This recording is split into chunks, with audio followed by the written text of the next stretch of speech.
So welcome along to this session. My name is Jen Simpson. I'm a careers consultant here in the careers service and also within the Newcastle University Business School. And today I'm going to talk to you a little bit about breaking into business and finance.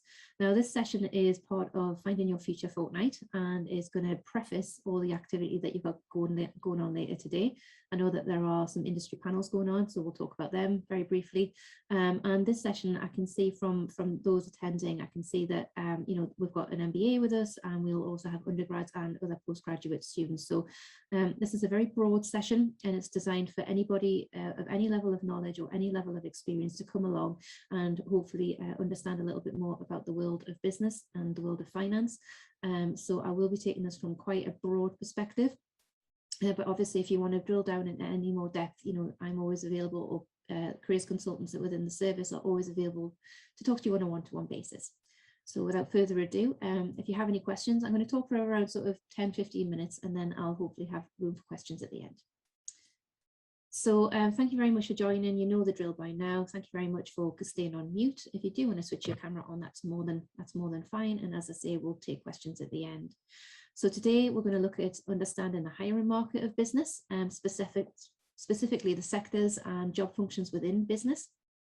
We're also going to investigate a few little routes to entry. So how, if you've got an interest in a particular area of business, or maybe you're not quite decided on what that might look like as yet, we're going to look at various different routes to entry depending on your particular stage of study and your particular level of experience as well. We're going to explore a tiny little bit about starting your own business and the kind of support and resources that we have available here within the careers service. And finally, I'm just going to make sure that you are signposted to some further information and resources. And of course, we're going to do some Q&A at the end. So we're going to dive right in. So like I said before, it's going to become, I'm going to take this from a really broad perspective.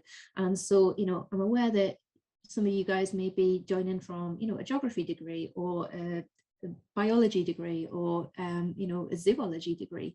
So in that case, let's start with the most obvious question there is: what does the world of business actually look like, and how do we define it? And it is very hard to define, as I found out yesterday when I was pulling these slides together.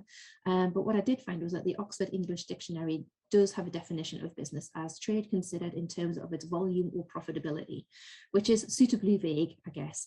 And what I wanted to do was I wanted to try and provide to anybody who's brand new to this sector and brand new to this particular career planning aspect. I wanted to be able to give you a slide that's going to help you visualize what the world of business can look like, and hopefully give you an idea of the different niches and the different verticals that appear in the world of business. And the best I could come up with was this. So what you'll find in the top half of this particular slide is that there are a huge range of business sectors out there, massive range, and I've broken them down quite crudely, it has to be said, into the main areas. Obviously, the world of business can encompass anything, any kind of organization that trades goods, products and services for a profit can be deemed as a business. Generally speaking, they do tend to break down into these particular areas. So you've got banking and finance, obviously, consulting, technology, FMCG and manufacturing, pharmaceuticals, energy and construction. But as I said, this is just a snapshot. There are many, many other different types of businesses out there. These are the more traditional, the more established business sectors, industry sectors that are out there. Now, regardless of the business, regardless of what it makes, what it does, what it ships out to the world, all businesses require functional teams within that organization to make it efficient, to help it deliver its products and services, to help it make money.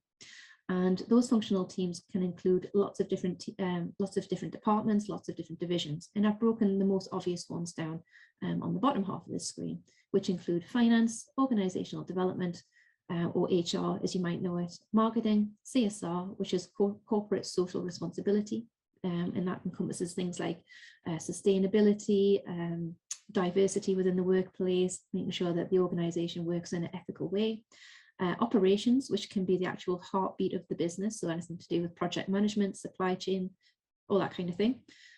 Product management, actual supply chain and logistics, customer services and sales.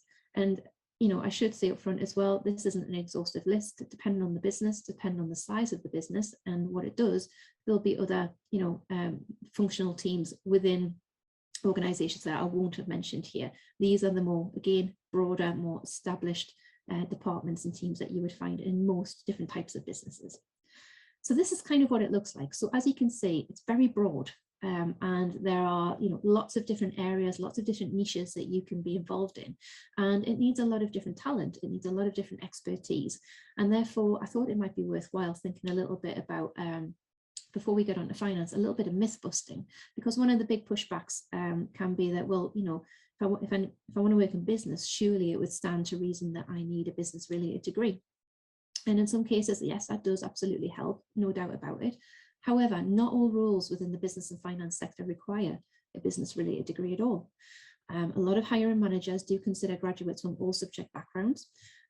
There is a high interest in transferable skills and experience, and commercial awareness can be key. And the reason they say this is because, as you can see, it is a very broad overview of business. The organizations tick and run successfully when they have a really good mix of people. And what hiring managers don't want to do is keep hiring the same person with the same type of thinking and the same training again and again and again, because what that can do is that can decline, or that can discourage new thinking, new ways of doing things. So if you are coming from a non-business background and you think you might have an interest in business, I would encourage you very much to think about your transferable skills, think about building your commercial awareness, and really starting to investigate, the types of roles that you think you might be interested in, types of organizations that you think you might be interested in. It might be that further on down the line, you want to investigate things like technical expertise, and that's absolutely fine. But as far as today is concerned, you shouldn't worry if you don't come from, a traditional undergrad business background.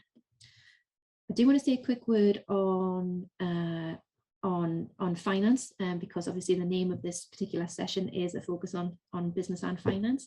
For anybody that is interested in working in this particular area, number one, I couldn't blame you. I had a little look around for some data, and I found that in the graduate market in 2018, there was a 6.3% increase in the number of graduate roles compared with the previous year in this particular area. The same report showed that accounting and professional services was the sector with the most advertised opportunities. So there's a lot of opportunity out there. And qualifying with a professional accountancy body can give your career and your bank balance a real boost as well. So we know that there's lots of opportunities out there. We know it's a really established career path for somebody with an accountancy and finance background. And we know that there are professional bodies out there as well that will help you jump up the career ladder, and hopefully have a range of really strong career options for you. If it's not necessarily accountancy and tax that you're interested in, finance does tend to break down into 4 key areas, which is accountancy and tax, actuarial, insurance and pensions, banking and finance, and economics and statistics. What I would say is that if you go onto the Exploring Occupations page on our careers website, you can click on any one of those 4 bullet points, and that you will find a whole ream of information about each area that will walk you through what careers in that area can look like, kind of training that you need, the sort of experience that you'll gain, and basically what your work-life balance will look like as well. So moving on. If you are new to business and you're thinking, well, this is all well and good, but I haven't got a clue about where I would fit in this particular sector, I have no idea what I might enjoy, that's absolutely okay. I would say that's what these sorts of events are all about. You're going to be attending panel events today that are going to help you explore what that might look like. And to do that, I would recommend considering 4 main questions when you're listening in. Nothing too scary, just quite high level. But I would think the first place to start is to start and think about trying to identify your skills and interests. What is it that you enjoy? What is it that you're good at? Let's come at this from a position of strength and a position of confidence. So it doesn't matter what it is. It could be that you're a great communicator, or you're really organized, you're great managing your time. Have a little think about what that might look like. Start and jot it down. Start and think about how that might be relevant when you're listening in to these particular panels. Think about your interests and motivations. What do you like most on the current degree that you're studying? And also what kind of lifestyle that you want. You might like the idea of working in banking and finance, but actually, would you like the lifestyle that goes with that? Would you like that corporate kind of lifestyle that you would be expected to have if you worked for a larger institution? And what do you want from your career, at least in the first couple of years? Don't worry too much about figuring out what that's going to look like in 10, 15, 20 years time. What do you want your career to look like in the next couple of years? And that might help you start to rule some options in and rule some options out as well. You can explore career options. A great way to start and carve that down a little bit, because obviously the world is big, business is big, organizations, the labour market is massive. You can break it down in lots of different ways. You can break it down by sector, you can break it down by geography. But one way to break it down is to think about the type of organization. So either a private sector organizations, that's sole traders, partnerships, and limited companies.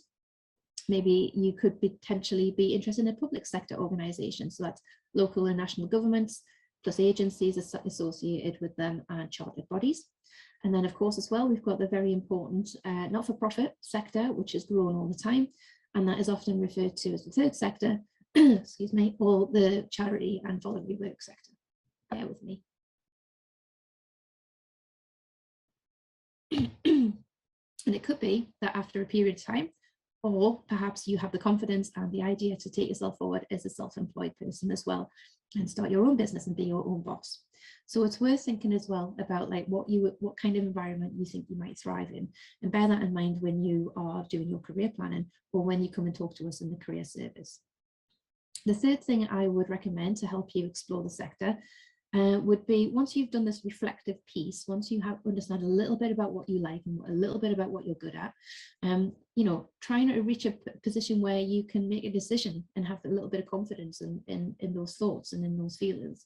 So, be honest with yourself. Are you going to enjoy doing a certain job in a certain organization every single day? Is it going to meet with your skills and experience? Is it going to make you happy? Is the location, is the pay going to be realistic for what you want to achieve and what you need to achieve? And is there anything else that you need to take into account to make you personally fulfilled and also professionally fulfilled as well? I think this can be a really healthy thing to do, and to do throughout your career. Just give yourself a little bit of a self-audit. What direction am I going in?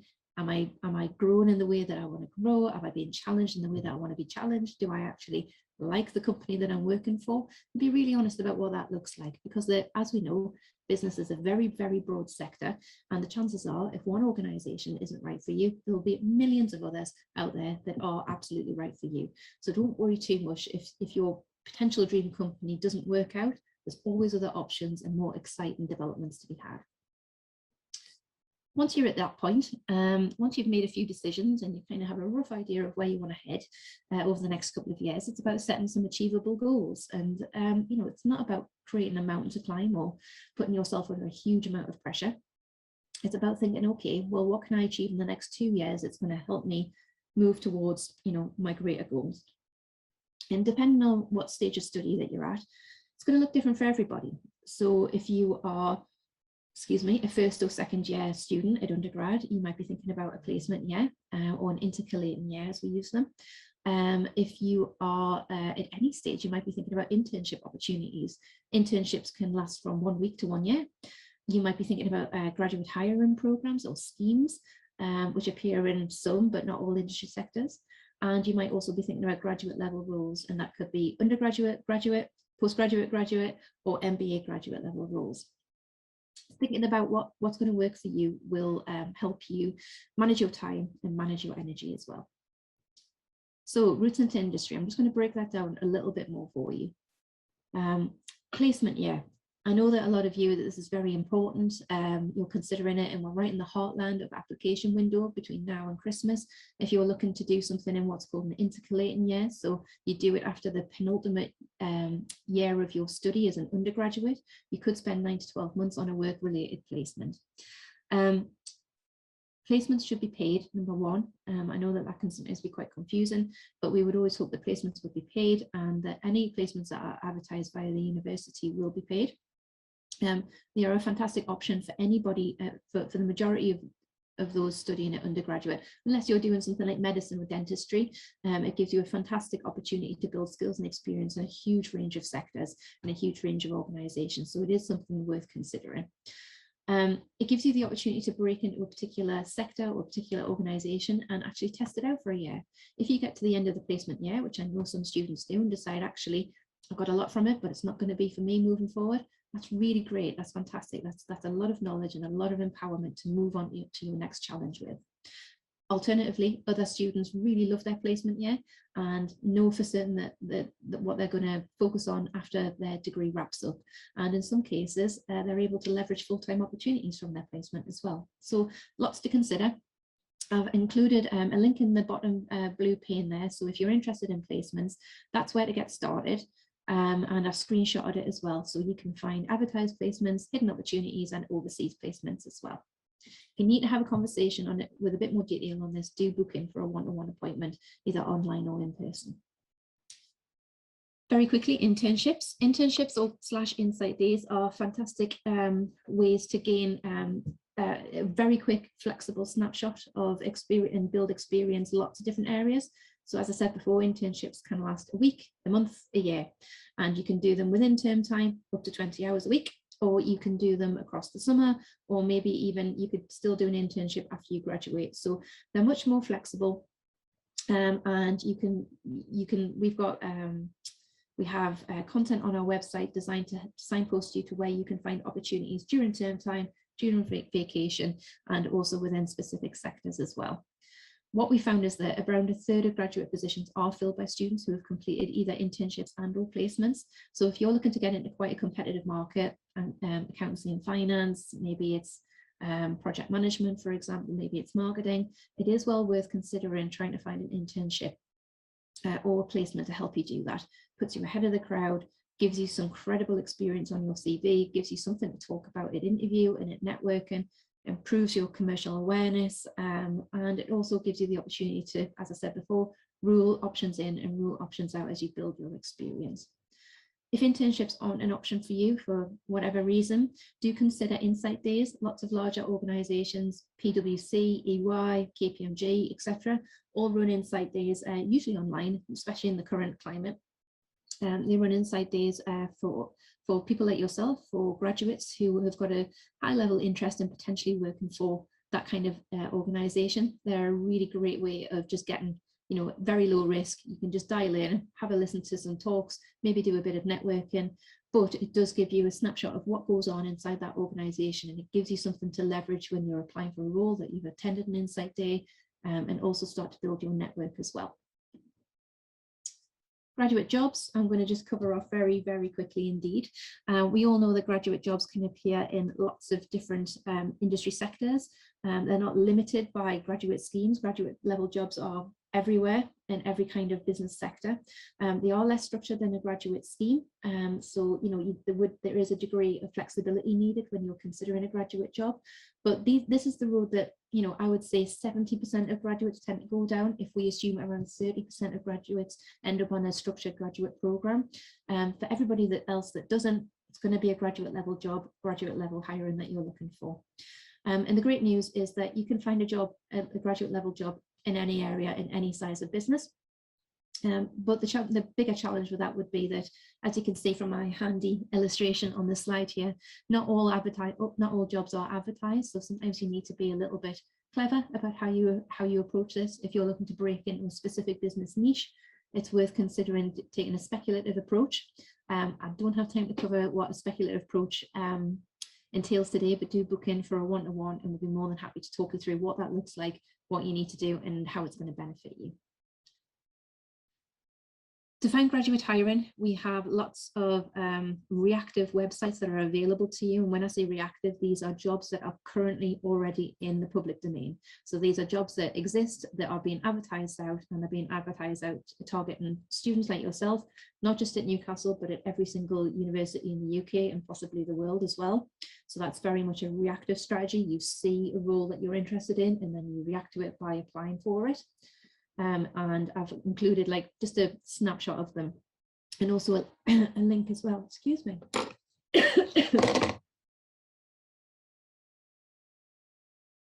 Oh, apologies.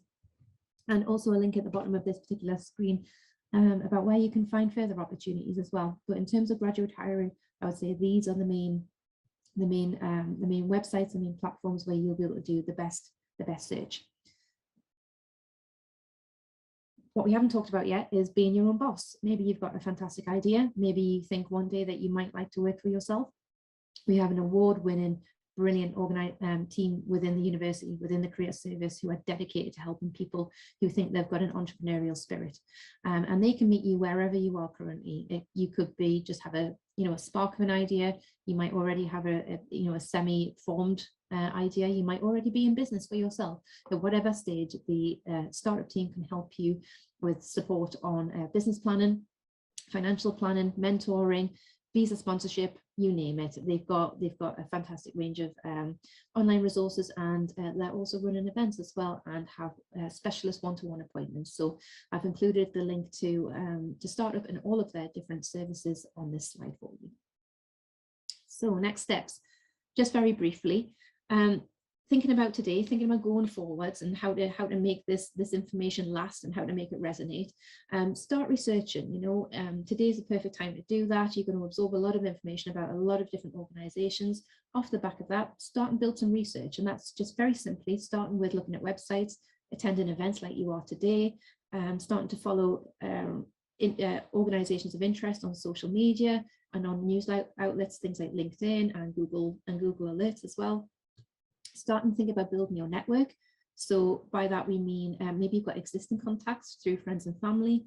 Maybe you reach out to particular alumni, which can be a challenge. So if you want to have a conversation about how that might look and how to go about that, again, book in to speak to us. We'll be more than happy to help you. And also be flexible as well. No one started their first job and stayed in their first job forever and ever and ever. Certainly not in our lifetime. The idea that we're going to have one job for life and work in one company for life is pretty much an idea that's now very out of date.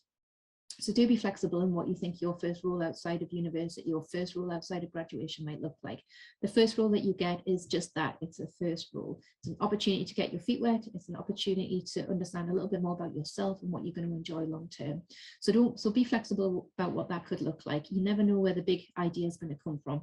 And it's okay to rethink your options as well at any time. And that's what we're here to help you do as well. So coming up today, I know that at 10 o'clock, you've got a really exciting session with Aldi and Jardine Matheson, Procter & Gamble and Enterprise Rent-A-Car, massive names there. And then at 11, you've got PepsiCo, IBM and Lidl. I mean, if you're interested in FMCG, manufacturing, retail, today is going to be a good day for you, I should think. If you haven't already booked on, you just go to My Career and book on from there. And then later on this afternoon, it's all about the financial services. So you've got Hargreaves, Lansdowne, Johnson Carmichael and Mizu. I hope I said that right. And then at 3 o'clock, we're wrapping up with Mazars, RSM and Back4. And they are, that's a really good mix of a panel, that one actually. So you've got Tax and Order as well as a manufacturing organisation in FMCG as well. So I really hope that you're able to absorb as much as you possibly can today. Don't worry if it doesn't make too much sense in the moment, that's okay. But do think about, trying to jot down some notes, trying to think about what it means to you in terms of your interests, in terms of your career goals. And we can pick this conversation up in a one-to-one in future sessions. And I would say, yeah, just try and leverage that bit of information that you get today, maybe in your networking, maybe on your LinkedIn. So I think that's everything. If you do have any questions, what time are we on? Oh, 5:02. If you have any questions, do feel free to ask away, and I'll do my best to answer. In the meantime, I'm actually going to ask if you wouldn't mind completing this poll that I've just shared with you.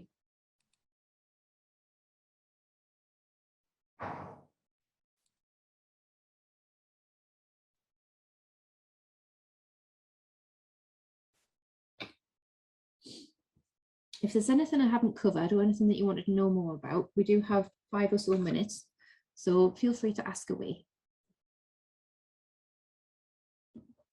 Hello, I want to ask a question. That to apply in a specific section, like if I want to apply in finance sector job, is it must that I have finance subject or finance modules in my business course? It would depend on the job. I would say, yeah, it would depend on the job. If you're looking to do a very specific niche role, say in an economic setting, then you might well need something very aligned to that particular job to allow you to have the skills to do it. But I would say it would very much depend. There's no one answer to that, I'm afraid. If it was something a little bit more broader, things like wealth management, for example, or an analyst role, I would say that that's something that you could take a little bit more, you could have a little bit more of a broader approach to. Thank you.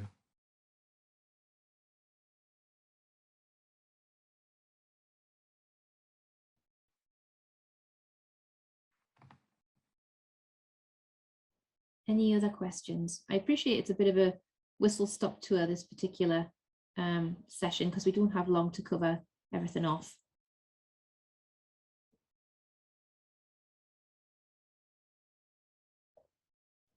Okay, I'm going to stop sharing. And yeah, I hope you enjoy the rest of your day. I hope you find the sessions really useful. This session, as you can see, is recorded. In fact, I'll stop recording now.